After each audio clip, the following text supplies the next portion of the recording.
Speed Radio, 10h midi, en direct du Festival of d'Avignon, Paolo Palermo et Marion Bonicheff. Hey, hey. Hello. Comment ça va, Marion? Ça va super, et toi? Écoute, comme un jeudi, on est vraiment en direct, hein, on est vraiment en live, hein, on sait pas du différé, on est là, on tient le coup jusqu'à la fin du festival. Oui. Et j'espère que vous aussi, vous tenez le coup. Nous sommes le 18 juillet, il est 10h et 6 minutes et 50 secondes exactement, en direct du Barnum Trio depuis le 29 juin déjà, Marion. Déjà, ouais. Et ton bronzage, comment ça va? Mieux? Oui, ça va. Ça ressemble maintenant à un bronzage. Ça, oui. Voilà. Je commence à m'habituer à Avignon. En même temps, tu es souvent dans les salles obscures des théâtres d'Avignon pour voir plein de spectacles. Tout à fait. Voilà, moi un peu moins, parce que tu vois, comme je joue le soir à 17h50 au Palace, tu vois, il faut se préparer un petit peu. Mais en tout cas, nous sommes ravis de vous retrouver sur Speed Radio, la station où la culture et le théâtre sont toujours au cœur de chaque émission. Speed Radio, l'unique radio qui te dynamise. Bah ouais. De la musique, bien sûr. Je dis ça avec une voix toute douce. Bah ouais. La phrase de Marion qu'on entendra tout à l'heure vers 10h58 si tout va bien, et puis une deuxième phrase vers 11h58. Hein, la phrase de l'heure. Ouais, tu sais qu'il faudrait que tu fasses un compte Insta à la phrase de l'heure. Hein. Tu vas voir, tu vas avoir des followers. Ouais, tu vas y penser. Donc on écoutera aussi Big Flo et Oli dernière tout à l'heure. Et puis il y a notre jeu, Marion, qui nous permet de gagner un iPhone 15. Bien sûr, vous avez la possibilité donc de gagner un iPhone 15. Pour cela, il vous suffit de jouer à notre jeu par SMS en répondant à la question suivante. Après les 9 ou 12 coups du brigadier, combien reste-t-il de coups à donner? Réponse 1, 3 coups. Réponse 2, 9 coups. Pour jouer, c'est simple. Vous envoyez Speed par SMS au 7 14 15 et vous répondez à la question par 1 ou 2. Le tirage au sort aura lieu le 21 juillet à 20h. T'étais ému quand tu dis qu'il y aura le tirage au sort à 20h parce que tu veux l'avoir. Ah oui, je veux l'avoir ce téléphone, mais je peux pas jouer, donc je serai présente lors du tirage au sort. Je serai au rendez-vous avec notre gagnant. Tu as bien raison, nous recevons ce matin 2 invités jusqu'à 11h. Madame Morgane Berling qui est à l'autre Carnot à 18h30, c'est ça? Bonjour, oui, Morgane. Exactement, bonjour tout le monde. Et oui, et puis nous avons aussi Romain. Alors Romain, je vais essayer de bien dire ton nom à l'espagnol. Puyuelo. Ouais. J'ai bien dit? Voilà. Bravo. Tu joues dans Rimbaud Cavalcade. C'est à 17h à la tâche d'encre. C'est à 17h à la tâche d'encre. Ouais, ça bouge pas. Mais avant de vous donner la parole, j'ai envie de vous informer qu'aujourd'hui, Marion, c'est la journée internationale de qui? D'une personne. Et tu ne le sais pas, le 18 juillet, c'est Nelson Mandela. Ouais. Qui a déclaré « Il est très facile de casser et de détruire. Les vrais héros, ce sont ceux qui font la paix et qui bâtissent. » Eh ouais.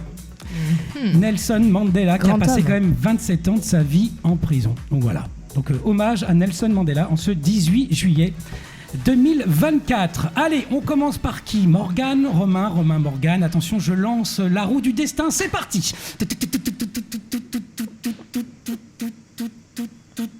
Eh ben, c'est Romain qui a gagné à la roue du destin. Est-ce que tu es heureux, Romain? Très heureux. Okay. En général, c'est honneur aux femmes, mais le destin a décidé autrement. Félicitations. Bien, alors, Romain Puyuelo, dans Rimbaud Cavalcade, bon, quand on lit le titre Rimbaud, est-ce que ça parle de Rimbaud? Eh bien oui. Waouh, j'ai gagné. Ça parle aussi de cavalcade et ça parle aussi de Romuald qui est presque moi. Romuald fait un burn-out dans une société. Il claque la porte de son entreprise en disant « Je vais acheter un cheval et m'en aller ». Et quand il découvre par son assistante qui connaît bien Rimbaud, Christelle, qui lui annonce que Rimbaud avait écrit cette phrase dans une lettre à sa mère en 1881, eh bien, il va se plonger dans les œuvres complètes et lui qui pensait être hermétique à toute poésie, eh bien, en fait, il va tout plaquer et il va partir sur les routes, non pas à cheval, mais à vélo. Et c'est un voyage à travers le temps et sur les traces de Rimbaud où je vais interpréter tous les proches d'Arthur Rimbaud, tour à tour et au fur et à mesure qu'ils arrivent. Voilà. D'accord. Un voyage borné de poèmes. Sur scène. Ça doit en faire du monde sur scène en un Ça en fait du monde, ouais. On est une vingtaine à peu près Oh, sur scène. Ouais. Donc Rimbaud a vraiment écrit « Je vais acheter un cheval et je m'en vais ». Oui. Et je vais m'en aller. Oui, c'est ça. Je vais acheter un cheval et m'en aller. Il écrit à sa mère en 1881. Il est en Abyssinie, dans l'actuelle Éthiopie. Il vit là-bas. Ça fait quelques années qu'il vit là-bas. Il vit en tout là-bas 10 ans. Quand il revient, c'est parce qu'il est malade et qu'il vient se faire couper la jambe à Marseille. Mais en fait, toute cette période abyssine pour Rimbaud, c'est une période où il n'écrit plus de poésie, il n'écrit plus que des lettres en fait à sa famille et surtout à sa mère. Et donc, ce que je traite, en fait, je traite surtout dans le spectacle, on peut le dire, la période où il écrit. Voilà, la période où il écrit, les cavalcades de Rimbaud, elles continuent en Abyssinie, mais surtout, elles commencent, et c'est bien plus intéressant, entre guillemets, quand il est adolescent. Parce que ça le nourrit pour son écriture. Alors si je te dis Arthur Rimbaud, le poète, bien entendu, on le connaît comme ça, le voyou. Le voyou. Pourquoi le voyou ? Le voyou, pourquoi le voyou ? Parce que quand il est arrivé à Paris en 1870 ou 11, je sais plus, enfin ouais c'est ça, chez Verlaine directement, parce que Verlaine lui a répondu en lui disant venez chère grande dame, on vous appelle, on vous attend. Donc il avait envoyé ses poèmes à Verlaine, et quand Verlaine l'a accueilli, ils ont fait on appellerait ça un crowdfunding aujourd'hui pour qu'il puisse se payer le train. En fait, il n'avait pas une thune, enfin sa mère avait de l'argent mais elle voulait pas lui en donner pour ce genre de choses. Donc en fait, il est allé à Paris. Et quand il est arrivé à Paris, lui, l'Ardennais, n'avait pas les codes en fait des bobos de l'époque parisiens. Et il voulait devenir Victor Hugo tout de suite, sinon rien. En fait, il avait quand même une haute impression de lui-même, je pense. Et il avait raison parce que c'était un génie, mais je pense qu'il le savait et il voulait que ça fonctionne tout de suite. Et ça n'a pas été le cas. Et en fait, pour se faire remarquer, je pense aussi, il a été imbuvable avec beaucoup de gens, voilà, notamment violents parfois, l'alcool aidant, etc. Donc ça, c'est une période, Rimbaud a 16 ans, hein, donc on peut dire qu'on a droit, voilà, à 16 ans d'être un peu comme ça. Et c'était sa crise d'adolescence. C'est ça, un ado rebelle, quoi, pour le coup. Et voyant, pourquoi Rimbaud voyant ? Il était voyant, il arrivait à... C'est à cause de l'alcool, c'était... Non, alors là, on n'est plus dans l'alcool, on n'est plus trop dans l'alcool. Quand il écrit ça, on peut le dire, mais en fait, il veut se rendre voyant, parce qu'il le dit dans une lettre à Demény, où il lui dit « Je veux me rendre voyant, vous ne comprendrez peut-être pas exactement de quoi il s'agit, mais je ne vous saurais pas non plus vous l'expliquer. » En fait, c'est le dérèglement de tous les sens. Donc, qu'est-ce qu'il veut dire par là ? En effet, il y a les produits, alcool et autres, mais il y a aussi la poésie à l'état brut, c'est-à-dire il va aller chercher dans tous les travers de la vie, notamment le sexe et tout, des choses extrêmes, pour essayer de trouver, lui, la pureté de l'écriture, en fait. C'est ça qu'il veut raconter là-dedans. Et ce qui est marrant, en fait, aussi, là-dedans, ce qui m'a intrigué, pourquoi j'ai fait ce spectacle, en fait, c'est que Rimbaud, il écrit tout entre 16 et 19 ans, et après, il n'écrit plus du tout de poésie. Et ce qui se passe après, en fait... beaucoup de choses, beaucoup de phrases résonnent avec ce qui se passe après. C'est-à-dire qu'en fait, c'est comme s'il avait été voyant de sa propre vie, en fait. Ce qui se passe en Abyssinie, je reviendrai avec des membres de fer, la peau sombre, l'œil furieux, tout ça, des membres de fer, la peau sombre, enfin voilà, les femmes soignent ces féroces infirmes, retour des pays chauds. Sa sœur le soigne quand il lui manque sa jambe, etc. Enfin, c'est des choses qui résonnent avec sa propre vie. Et quand on relit le voyant qu'il écrit quand il a 16 ans, c'est très troublant. Voilà. Okay. Alors justement, tu as coécrit cette pièce avec Nicolas Vallet. Donc qui a eu l'idée d'origine Est-ce que tu t'intéressais déjà à Arthur Rimbaud il y a bien longtemps, et est-ce que tu avais en tête, en tout cas, d'écrire ce genre de pièce ? D'écrire la pièce, non. Mais en fait, ce qui m'a... Déjà, je suis fan de poésie et pas que de Rimbaud. J'ai mis en scène un spectacle qui s'appelle Les Pompières Poétesses, où ce sont 4 filles avec autant de duos possibles qui ont appris 100 poèmes chacune. Donc ça fait 11 ans que je suis baigné de poésie grâce à elles aussi. Et quand j'ai eu l'idée de Rimbaud... c'était un peu pendant le confinement où j'apprenais des textes, parce qu'on ne pouvait plus sortir pour les jouer. Je me suis dit, je vais essayer d'apprendre moi aussi des textes, et notamment le bateau ivre, en fait, qui est un peu difficile à apprendre. Et du coup, je me suis dit, je vais faire quelque chose avec ça. J'avais envie de transmettre, en fait, l'amour de la poésie, qui est souvent pris pour un truc d'intellectuel, etc.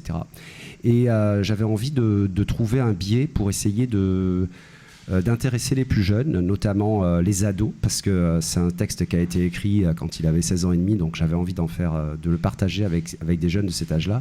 Donc je voulais organiser en fait des des ateliers de poésie, de construction de poésie, de savoir comment fonctionne la poésie, la métrique, etc. Avec des jeunes. Bon, c'est quelque chose que j'ai lancé, mais ça n'a pas abouti. Et après, j'ai commencé à lire des bios, etc. Rimbaud, j'en ai bouffé. Et à force, je me suis dit, bon, là, je vais faire un spectacle. Parce que je voulais faire parler quand la recherche attire la recherche, quoi. J'ai mis le doigt dans un engrenage, quoi. C'est ce qu'on a mis sur le dossier, et je crois que ça a été pareil pour le co-auteur Nicolas Vallée. J'ai mis le doigt dans un engrenage, et au bout d'un moment, il fallait que je lise les écrits de Mathilde Mottet, la femme de Verlaine, que je lise les écrits de Isambard, son professeur de rhétorique, que je lise les écrits de Delahaye, son meilleur ami, qui a écrit de formidables livres à son sujet, qui sont des livres qui datent, et qui sont des livres qui sont très difficiles à trouver, qu'il a fallu que j'aille à la BNF pour les photographier et les lire chez moi après sur mon Aujourd'hui, téléphone. on appelle ça stalker. Voilà, stalker. Donc voilà, j'ai fait ça. Et puis ça m'a permis de trouver des choses vraies à dire dans ce spectacle, à faire dire à ces personnages-là. D'accord, alors Romuald, c'est presque l'anagramme de Rimbaud. Presque. Oui, presque, ouais. Ça commence par la même lettre et ça finit par la même lettre. C'est un vrai travail d'enquête, en tout cas. Oui, un vrai travail d'enquête. Ouais. Donc ici, Rimbaud avait fait un burn-out lui aussi. C'est la question qu'on se pose. C'est la question qu'on se pose, ouais. Et Morgane, alors Morgane Berling, dans son seul en scène, éponyme. T'as pas donné de titre. On n'a pas donné de titre, c'est vrai. C'est déjà, tu as un titre à toi. Ça va, Morgane Berling, ça parle, c'est très très fort. Toi, ça va, t'es pas en plein burn-out cette fin de festival. Moi, tout va bien. Pour l'instant, je tiens le coup. Très bien. On peut dire ton âge ou pas, Morgane? Oui, on peut dire mon âge, bien sûr. Bah ouais, tu as 23 ans. Bah ouais, c'est super jeune, c'est ton tout premier seul en scène. Oui. On est d'accord. Et alors, pourquoi monter sur scène? Pourquoi faire Alors j'ai vu 10 minutes de ton spectacle, qui était remarquable, j'ai adoré. Merci beaucoup. J'ai beaucoup rigolé. Pourquoi tout d'un coup? Parce que c'est vrai que là, il y a de la concurrence en ce moment sur le seul en scène et le stand-up. Si peu. Et se lancer, c'est courageux et audacieux. Mais qu'est-ce qui t'a donné donc la flamme, et pourquoi? Qu'est-ce que tu délivres comme message sur ton seul en scène? Le spectacle, c'est le premier que je présente au public, mais en réalité, c'est le deuxième que j'écris avec mon co-auteur qui s'appelle Étienne Gachet, avec qui je travaille, qui est juste derrière. Qui est là derrière, c'est derrière. Voilà. Avec qui je travaille depuis 5 ans maintenant. Et ça a commencé avec du théâtre il y a quelques années. Ça m'a donné l'amour de la scène, en fait, et je trouvais ça génial de pouvoir aller raconter des histoires aux gens en étant quelqu'un d'autre. Et puis au fur et à mesure, j'ai eu envie aussi un peu de raconter des histoires qui me touchaient plus que des pièces déjà écrites, même si c'était un travail qui était génial. Et en fait, après cette écriture de premier spectacle, le confinement est arrivé, donc on n'a pas pu jouer ce tout premier spectacle qui parlait notamment du fait de ne pas vouloir d'enfants. Voilà. Et puis quand on a recommencé à jouer, quand les salles ont réouvertes, moi j'avais 2 ans de plus et j'avais tout un tas de nouvelles choses à raconter, dont justement ce fameux passage à l'âge adulte et cette période de la vingtaine qui est un petit peu étrange. Du coup, on en a fait tout un spectacle, on en a fait un seul en scène d'humour, et on raconte un peu justement cet entre-deux un peu bizarre dans lequel je suis actuellement. On le voit sur le visuel de ton affiche, on te voit avec un verre de vin à la main, et tu le bois avec une paille quand même. Donc on est d'accord qu'on est sur cette transition. Exactement. De l'adolescence qui boit son soda à la paille et qui ne veut pas jeter cette paille et boire ce verre de vin. Qu'est-ce que ça t'a fait d'ailleurs de boire ton premier verre de vin? Parce que moi je m'en souviens très bien. Quand est-ce que c'était? J'ai trouvé ça immonde. On est d'accord, c'était dégueu. Comme le café, comme à peu près tout. Exactement. En fait. Ouais. Non. Mais ça y est, maintenant j'aime bien. J'ai appris à aimer. Ça y est. Est-ce que tu peux pitcher un petit peu ton seul en scène, si tu avais 30 secondes pour le décrire? D'ailleurs, qu'est-ce que tu racontes quand tu tractes? C'est ça qui est quand je tracte, je raconte aux gens que c'est donc un seul en scène d'humour qui parle du passage à l'âge adulte et de cette période de la vingtaine un petit peu étrange, où on est parfois partagé entre les soirées du samedi soir et le marché du dimanche matin. Voilà, cette ambivalence-là, pardon. Et voilà, c'est un vrai mix entre du stand-up et du théâtre, parce que j'ai un micro à la main, et voilà, mais je suis pas dans l'interaction publique, je raconte vraiment une histoire. Il y a des personnages qui viennent dynamiser un peu le tout. Et puis on a fait le pari avec Étienne que ce serait tout public, parce qu'on se dit que la vingtaine, on l'a eu, ou on va la voir, et que donc forcément il y a un moment dans le spectacle où on se reconnaîtra, parce que je parle de l'enfance et je vais jusqu'à jusqu'à mon âge, du coup. Je suis pas allée au-delà de ça encore, évidemment. Mais en tout cas, de ce que je projette de cette période-là, de ma vision de l'adulte, en fait, et de comment je me place aussi vis-à-vis de ça. On peut t'aider pour aller plus loin. On peut t'expliquer que c'est pas facile après. Non, me dites pas ça, pitié. Profite. Ouais, essaye de rester à 23 ans le plus longtemps possible. C'est l'idée. D'ailleurs, mais quand tu disais, effectivement, t'as pas d'interaction avec le public, mais tu le lâches le micro. Je vois que des fois, tu le lâches et c'est intéressant justement d'entendre après la pureté de la voix sans qu'elle soit amplifiée et ça donne du relief, du ressort à ce que tu racontes. Et je sais pas si tu le fais au-delà des 10 minutes que j'ai vues. Est-ce que tu fais... Voilà, c'est un code que tu fais souvent. Oui, bien sûr. Ça, c'est le théâtre qui me rattrape un peu en réalité. Quand il y a du personnage, au début, on le faisait avec un micro. Et puis en fait, on s'est rendu compte que ça me bloquait et dans la voix pour pas parler trop fort parce que sinon, on pète les tympans des gens. Et du coup, il y a une date où un jour, comme on était dans une petite salle, j'ai gardé le micro pour le discours direct, entre guillemets, et pour les personnages qui portent un peu plus la voix, j'ai baissé le micro. Et en fait, on s'est rendu compte que ça scindait encore plus et que ça appuyait justement ce mélange stand-up théâtre qui est un réel parti pris en fait. Et donc voilà, donc ce que tu as vu sur les 10 minutes, effectivement, c'est ça sur le 1 heure aussi. En tout cas, moi, ce que j'entends aussi bien, pour tous les deux, c'est que, tu vois, le Covid était finalement une vraie bonne chose. Hein. Avec toutes les compagnies que l'on reçoit et toutes les personnes avec qui on échange, il est vrai que ça a été un moment marquant pour tous les artistes ici, pour tous les comédiens, comédiennes. Et voilà, donc quelque part, est-ce qu'il ne faudrait pas un nouveau Covid pour avoir de nouvelles créations? Oui, après, calmons-nous. Avec tes idées de merde, là, hein. Non, mais c'était un beau, tunnel donc. dans lequel on a trouvé la lumière. Pour certains, c'est vrai qu'il fallait allumer quelque chose, quoi, parce qu'on était interdit de jouer. C'était une période, quand on y repense, c'est complètement fou, quoi. Il a fallu trouver de l'amusement ailleurs. Nous, c'est à peu près là qu'on a commencé à écrire pour les réseaux sociaux, alors qu'on était normalement concentré sur la scène. Mais effectivement, il fallait trouver du jeu ailleurs. Donc, tant mieux si des choses chouettes en découlent. Tant mieux. Je pense. Tout à fait, c'est une belle preuve d'adaptation et donc d'intelligence de l'être humain. Morgane Berling, donc à l'autre Carnot, à 18h30 jusqu'à dimanche. Hein, jusqu'au bout. Jusqu'à la dernière. Et c'est ce que vont nous chanter Big Flo et Oli maintenant sur Speed Radio, parce que ça fait du bien aussi d'entendre un peu de musique. Oui. Bah oui. Big Flo et Oli, dernière. À tout de suite.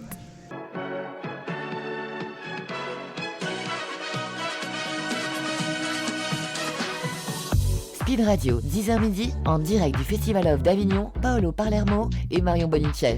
Et j'en suis déjà à mon 5e café, Marion. Ah oui. Les températures vont monter cet après-midi, 35, 36, 37 degrés. Il semblerait, c'est pour ça que je me préserve. Tu sais, je suis comme les paresseux. J'essaie de parler le moins possible, le plus doucement possible. Ouais. Mais on te retrouve quand même à 18h pour tes coups de cœur. Ah bah carrément. Bah oui, donc, non, mais je vais accélérer le mouvement. On est sur Speed Radio, faut pas déconner. À propos de coups de cœur, moi j'en ai un là, tout d'un coup je le donne. C'est le spectacle Destin croisé. C'est à 13h30 au Corsin avec notamment Arnaud Arbessier qui interprète brillamment Napoléon et qui va revoir donc le général Moreau qui l'a emprisonné. Et il essaye de rétablir leur amitié. Voilà, super à voir. Vu ça hier soir, toi. Non, c'était à 13h30 hier. Ah pardon, hier après-midi. Tu vois, oui, bon, je te dis, j'ai vu hier soir à quel jour 13h30. Alors pour te réveiller peut-être, est-ce que tu peux nous parler du jeu pour gagner un iPhone 15 ? Bah bien sûr. Vous avez donc la possibilité de gagner ce superbe iPhone 15 que vous me donnerez une fois que vous l'aurez gagné. Pour cela, il vous suffit de jouer à notre jeu par SMS en répondant à la question suivante. Après les 9 ou 12 coups du brigadier, combien reste-t-il de coups à donner ?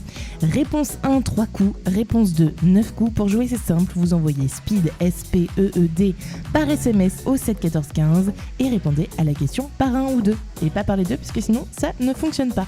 Le tirage au sort aura lieu le 21 juillet à 20h.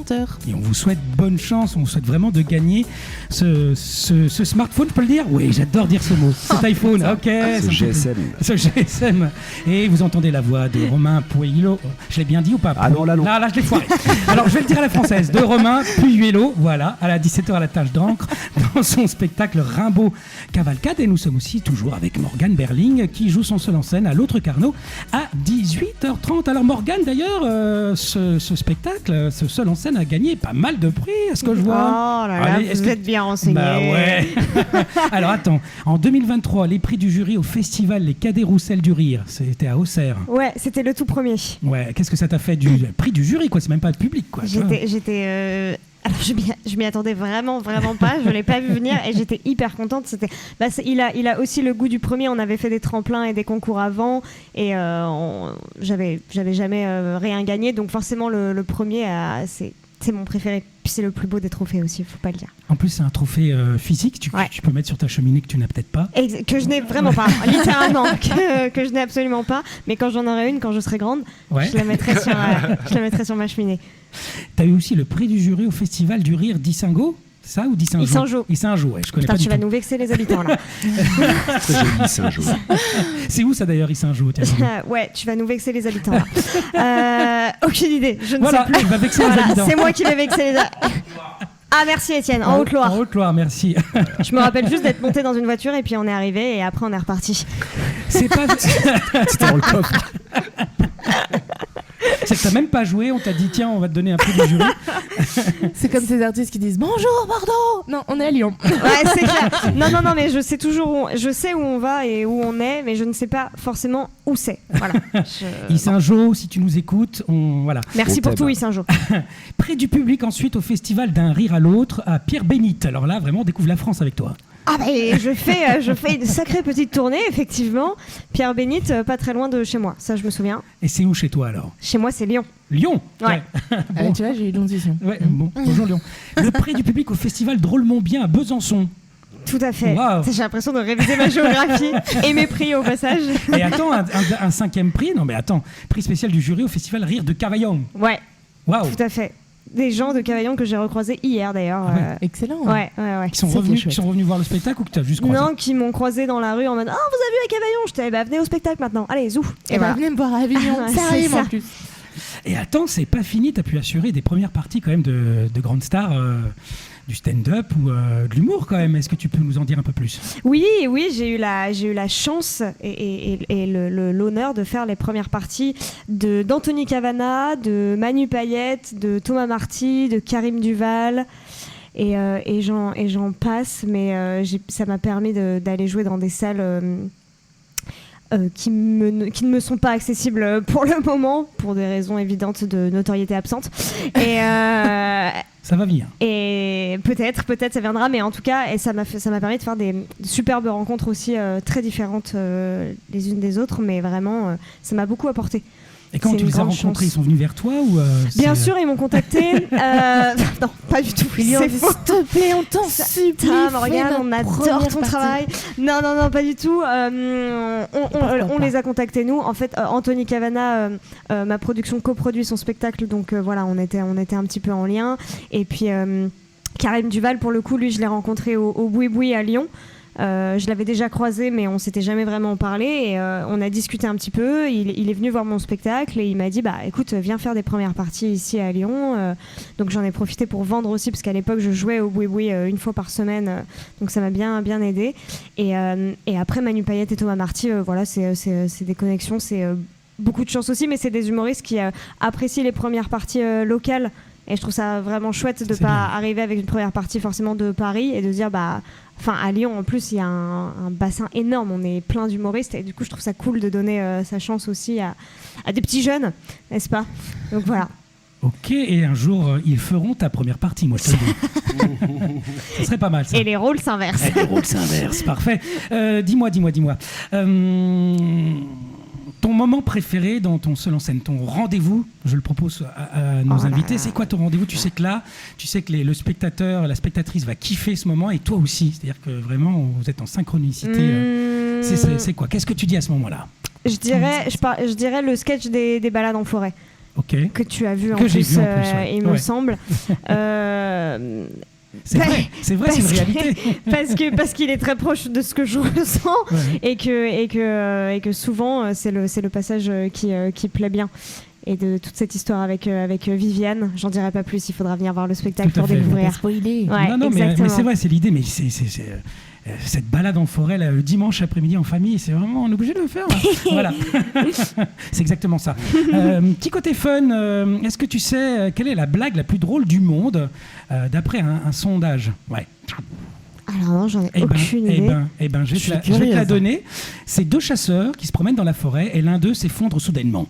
Il semble pas respirer, ses yeux sont vitreux. L'autre chasseur sort son téléphone et appelle les services d'urgence. « Mon ami est mort, qu'est-ce que je peux faire ?» dit-il. « Calmez-vous, je vais vous aider.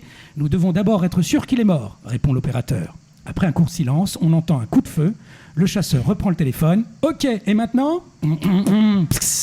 Voilà. T'es contente, Morgane? Ouais, je suis ravie. Et quelle est la blague élue la moins drôle du monde? Attention. Je sais pas non plus. Écoute, 2 mouettes se baladent.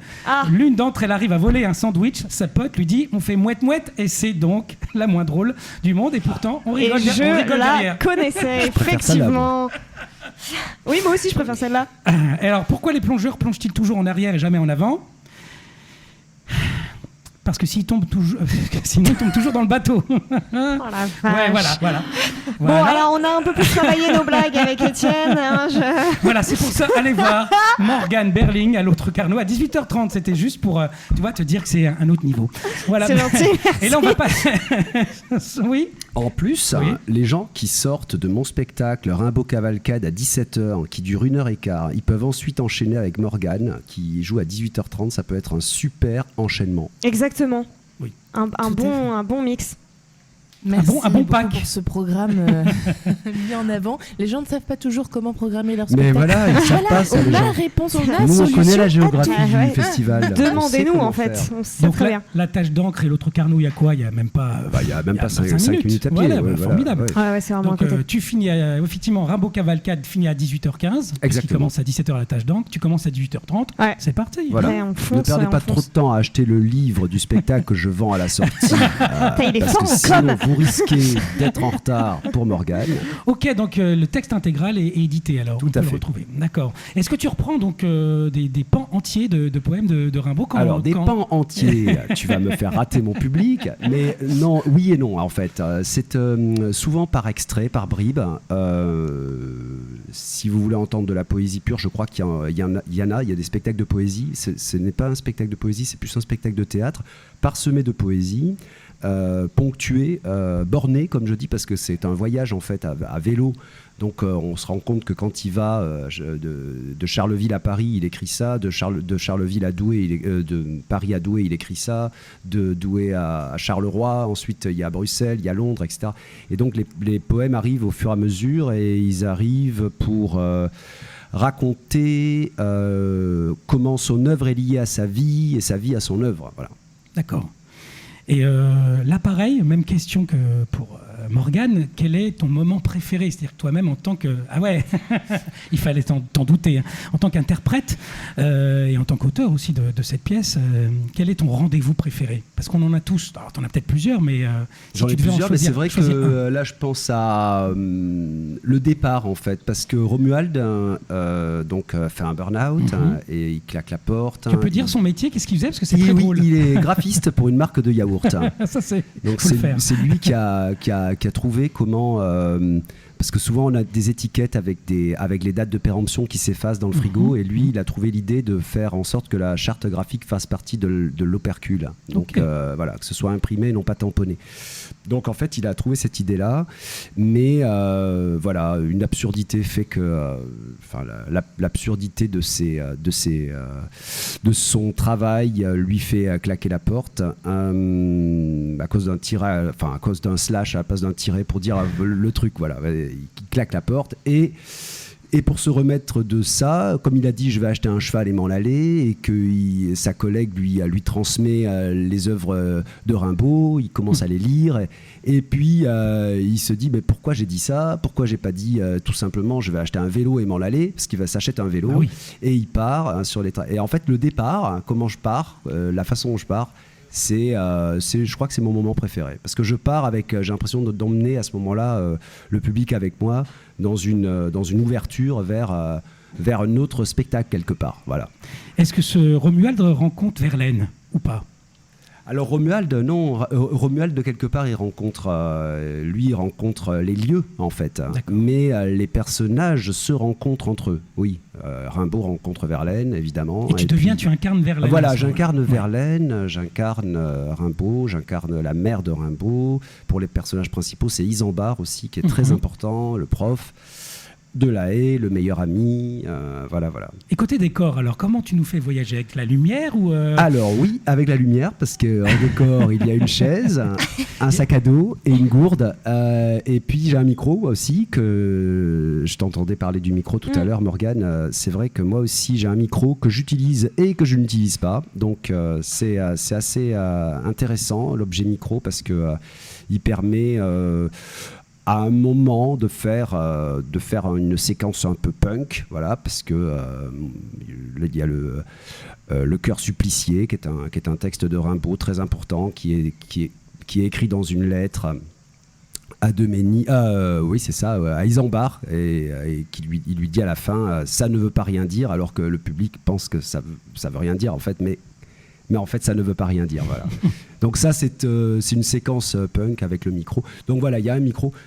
Je fais voyager les gens, je crois, avec les mots de Rimbaud, avec l'histoire de Romuald, qui guérit comme ça de son burn-out grâce à la poésie, et qui trouve l'amour. Donc voilà, quand on trouve l'amour, on voyage. Là. Hein ? C'est le gros lot. C'est le gros lot. Vive la poésie. Vive la poésie. On est d'accord qu'on n'est pas obligé d'aimer Rimbaud ou de connaître vraiment Rimbaud pour apprécier ton spectacle. Non, on n'est pas obligé. Les gens qui connaissent bien Rimbaud apprécient aussi, mais c'est vrai qu'il n'y a pas de... Je pars justement d'un point de vue de quelqu'un qui ne s'attendait pas à être touché par de la poésie. Et je crois que souvent les gens se disent c'est pas pour moi, c'est un truc d'intello. Oui. En fait, la poésie de Rimbaud en particulier s'adresse plus à nos sens qu'à notre intellect, et j'essaye de transmettre cette idée-là. Eh ben c'est perfect. Thank you. Romain, et perfect, c'est bien le titre qu'on va écouter tout de suite de David Guetta sur Speed Radio. Yeah. La liaison, transition. Yeah.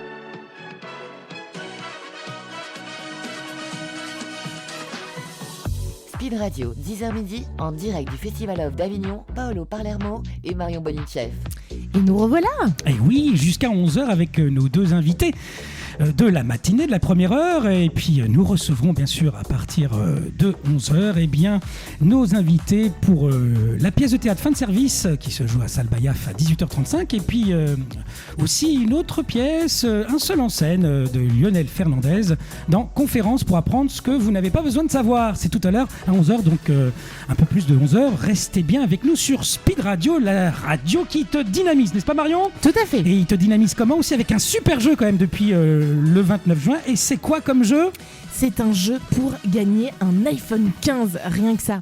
Et pour cela, il vous faut répondre tout simplement à la question suivante. Après les 9 ou 12 coups du brigadier, combien reste-t-il de coups à donner ?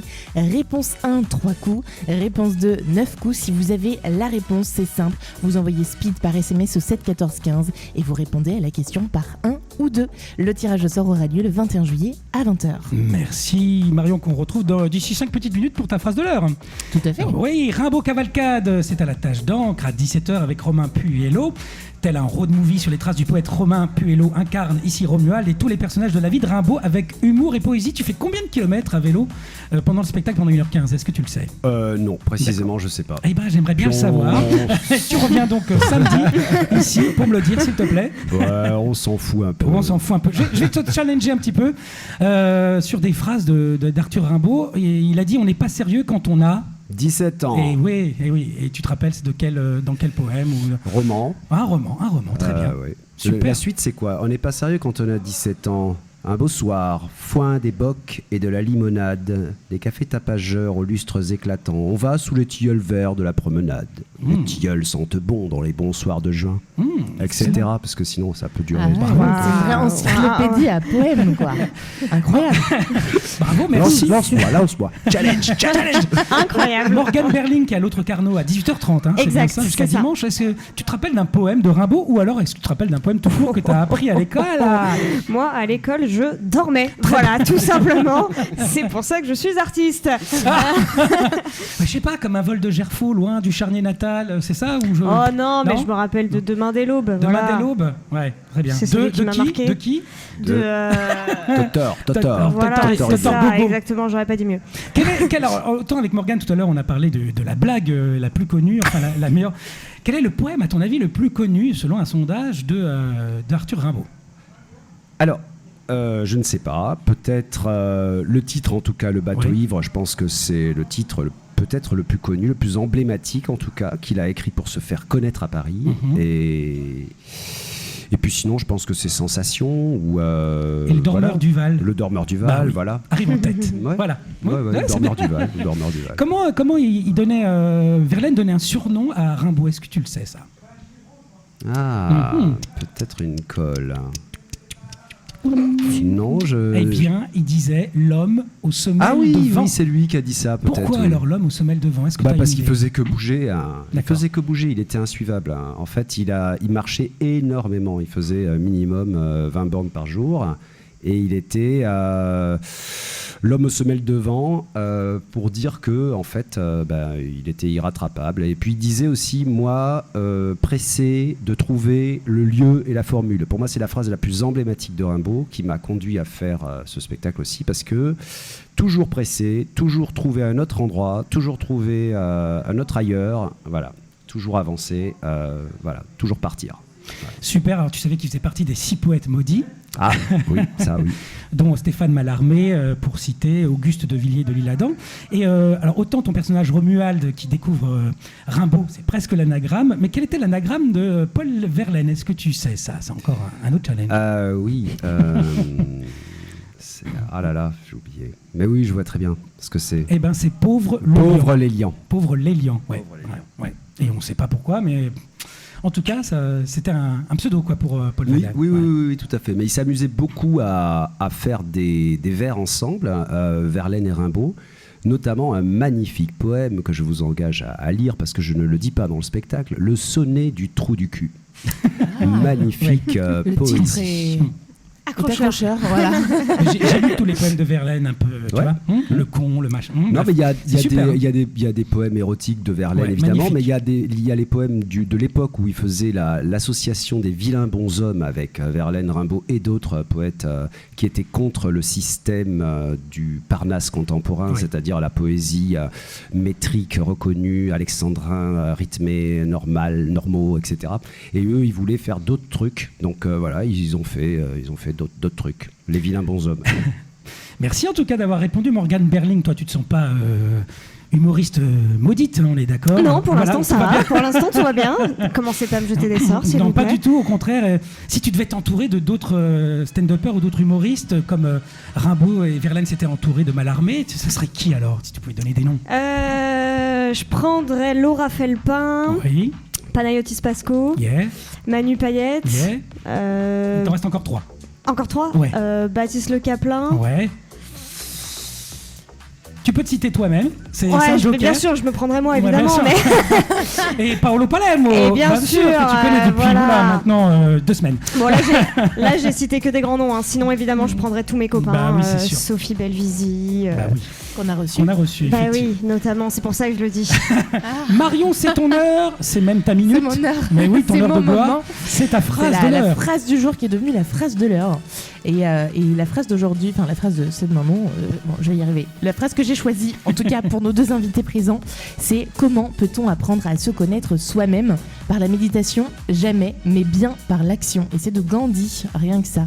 Et c'est bien ce qu'ont fait nos invités avec leur spectacle. Ils sont passés à l'action, que ce soit en créant un spectacle de leur questionnement, réflexion, observation, ou que ce soit au travers des aventures de leurs personnages mis en scène. Ils agissent à la recherche de choses diverses, mais s'il en est une qui les rassemble, c'est la quête de soi, et qu'il est important de se connaître davantage, car se connaître soi-même, c'est s'oublier, et s'oublier soi-même, c'est s'ouvrir à toute chose.